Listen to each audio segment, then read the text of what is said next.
Joseph Simonton, a poultry farmer, was 60 years old when he collided with a flying saucer.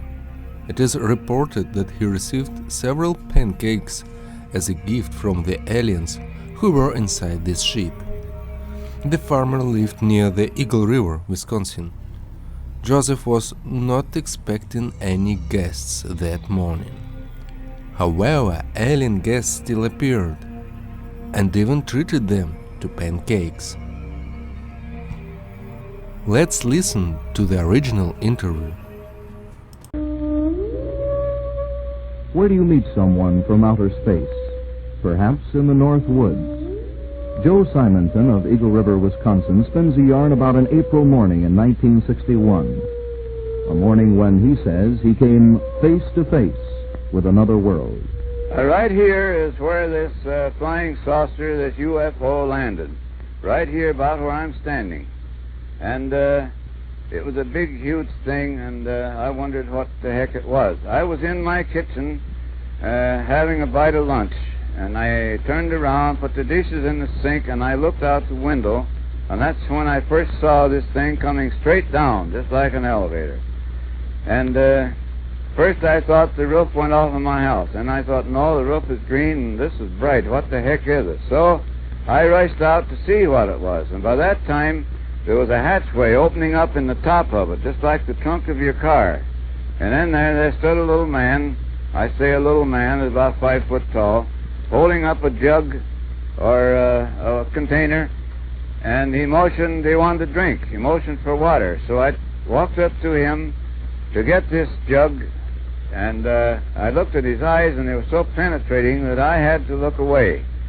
So I went to the basement to get this water, and I thought, well, they want water, so I'll take it up to them and see what happens. And with that, I brought the water up, and he was looking at me when I first came out of the basement.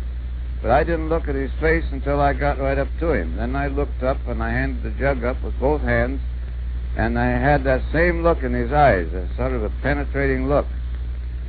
And when he took the water, I balanced myself with this hand against the machine, and I stepped back a few steps. And then with that, he set the jug down, and he gave me a salute with the back of his hand, a gesture of thanks, I presume. And then, well, I gave him my salute. What am I going to do? So I noticed this little man, same size of a man, right by the right side of the hatchway, cooking these pancakes, which I have one here yet.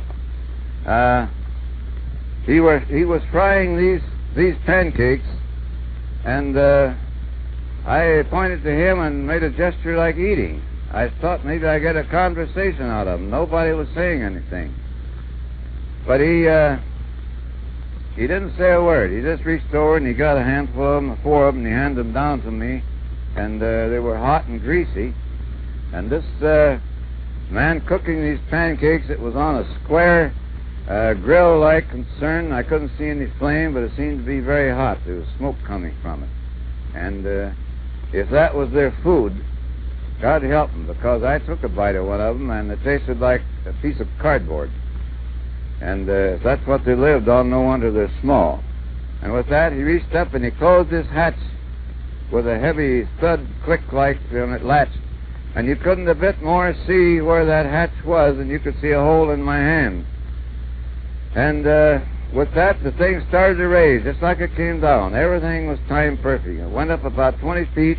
It tilted at 45 degrees, straight south, and shot off. And within 2 or 3 seconds, it was out of sight. Well, there I stood in the driveway with a handful of greasy pancakes and my mouth open, wondering what the heck I saw, what had happened. It is outside the realm of the Air Force to pass judgment on Mr. Simonton's case. However, the pancakes that he turned over to the Air Force were turned over to the Food and Drug people, and they were analyzed as pure buckwheat pancakes.